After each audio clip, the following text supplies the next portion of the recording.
এ দেখেন এদের অবস্থা, বুঝলাম না সারা বিশ্বের পানি কি উদা হয়ে গেছে নাকি? গরুর মধ্যে গোসল করতে হবে। তো চলিয়ে শুরু করতে লাগা। আরে এরা কারা? ধানের শীষ মার্কা, খালেদা জিয়ার মার্কা, লাগারে লাগা, লাগারে লাগা, মান ভাইয়ের মার্কা, খালেদা জিয়ার মার্কা, তারেক জিয়ার মার্কা, মা বোনদের মার্কা, জনগণের মার্কা, লাগারে লাগা।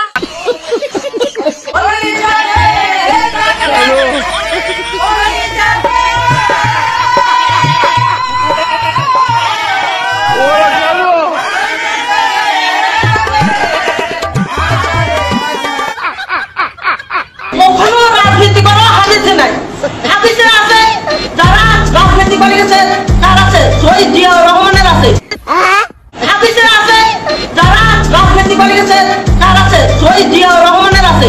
দিদি বাহ দিদি, দিদি বাহ দিদি, দিদি।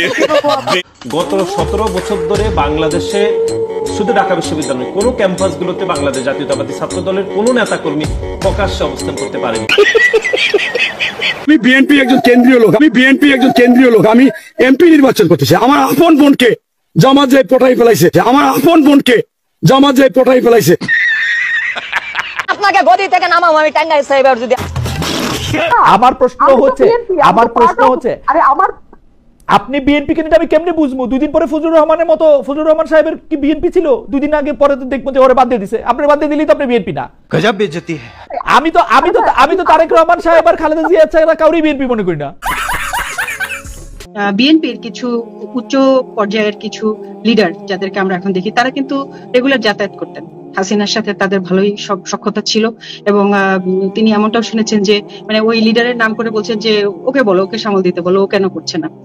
এই জিনিসটা আমাকে খুব ধাক্কা দিয়েছে এবং এই মানে আমি ওনাকে প্রশ্ন করলাম যে এটার সাথে কি মানে আমাদের খালেদা জিয়া বা তারেক জিয়া ওনারা জড়িত? বলছে না, জিয়া পরিবারের কেউ না, কিন্তু বিএনপির আপার এশেলনের ভিতরে কয়েকজন ছিলেন যারা ওনাদের পেরোলে ছিলেন, হাসিনার পেরোলে ছিলেন।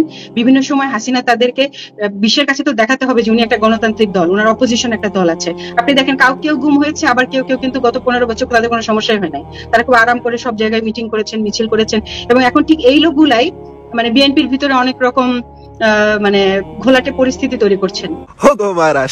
এরা কোনো কথা? আওয়ামী লীগ মুক্তিযুদ্ধ না করে মুক্তিযুদ্ধের টোটাল মালিকানা যদি নিতে পারে, বিশ্বাস করেন যদি আপনারা সতর্ক না থাকেন, 24-এর আন্দোলনের মালিকানা আওয়ামী লীগ দিল্লি রেজিস্ট্রেশন করে নিয়ে নিবে। ভারত আমাদের প্রতিবেশী, সবচেয়ে বড় প্রতিবেশী, আমাদের বন্ধু।